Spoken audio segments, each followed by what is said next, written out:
So I want you to think on this idea that there's someone, if they have to choose between pain or pleasure, normal people I'm talking about, will go towards pleasure, right? We move towards what we consider pleasurable. Some people have this hooked up terribly. They find pleasure in painful things, but normal human beings will try and do things, avoid painful experiences, and go towards pleasurable experiences, right? Here's the problem though. What happens if you have pain 1 and pain 2? If you got a choice between two things that are painful, which one do you go for? Less painful one. Yeah, you're going to move towards the one that's the less painful, right?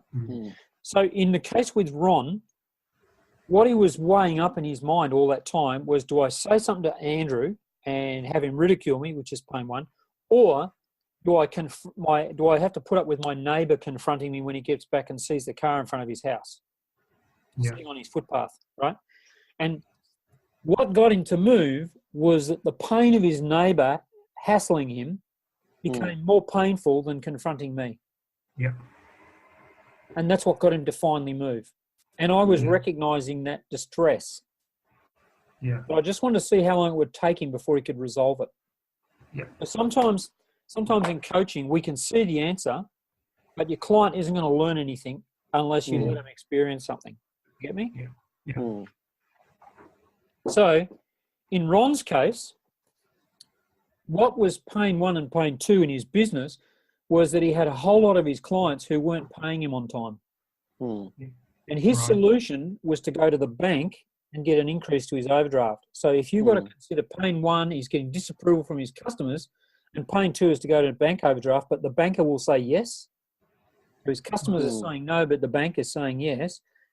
The lesser of those two in his mind is to go and get a bank overdraft and pay for the privilege of underwriting those customers. You get it? Yeah. So he's caught, which one do I go with?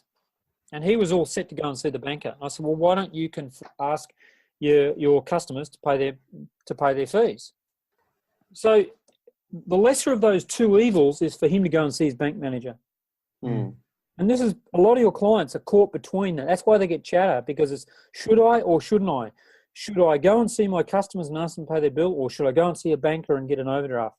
It's those should I. It's very, very binary.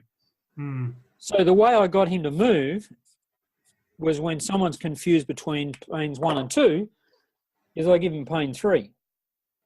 Okay. And in this case, what I said was, get me a list of everyone who owes you money, and I will ring them up and collect it. But what I want right now is I want a cash check. How much do you owe? And he said, well, I'm owed about $86,000. I said, well, give me a check for $8,600 and I'll go sort it out for you. But I want a cash check right now. Yeah. But I want a list of all your creditors, all your debtors, and I'll go sort it out for you. And he said, well, I could do that myself. So the pain intensified, right? See, if he went to a debt collector would charge him between 10 and 15%. So that's roughly around about $8,600 up to about 10 grand, right? 12 grand. So I'm just charging him 10%, like a debt collector, like a credit controller would, right? Or a factoring person would. So he said, well, no, I could do that myself. I said, well, how would you do it? And then he said, well, I would get a list of everyone who owes me money, and I'd get my 3 sales guys, and I'd get them to go and ring them up and chase those debts. Right? Now, the faulty belief is, I said, well, why don't you want to talk to your customers? He said, oh, because they're good customers. See, like, sometimes, trust me, when people are doing something, they always have what they think is a logical reason for why they're doing it. Oh, they're good customers. I said, well, I think you'll find the definition of a good customer is someone who pays their bills on time. And if they're good customers, they will understand you asking to be paid. That's what a good customer is. If you've got a customer who gets all shirty with you, then they're not a good customer in my definition. Or you should say, basically, you're allowing them to go into business with you, and you're technically underwriting their business by giving them interest-free credit. Tim, what's your opinion on that? From your experience working in credit. You said pain and pleasure. For instance, now, instead of someone paying off his debts, say they owe about £10 or say £100, they're owing £100. And instead of paying up, they keep dodging the lender. The lender passes the case over to a debt collector who is now charging another maybe £50, £60 plus a CCJ or default on the credit score. People don't look at the whole bigger picture. They say, well, I will avoid that paying that money. I'll keep dodging it until the debt collector comes. And it's same to what you're saying. I can relate to what you're saying there. Yeah. See, from a business point of view, if somebody owes Ron money, and some of these people, they owed him about 10 or 15 grand, right? See, technically, he's giving them an interest-free bank loan. Yes. You get it? Yes. And to see your client has a similar sort of issue where people owe him money, technically, he's giving them an interest-free loan. Yeah. If I went to the bank and said, what I want is an interest-free loan for $15,000, what would they say to me? They're going to laugh. Love it. Yeah.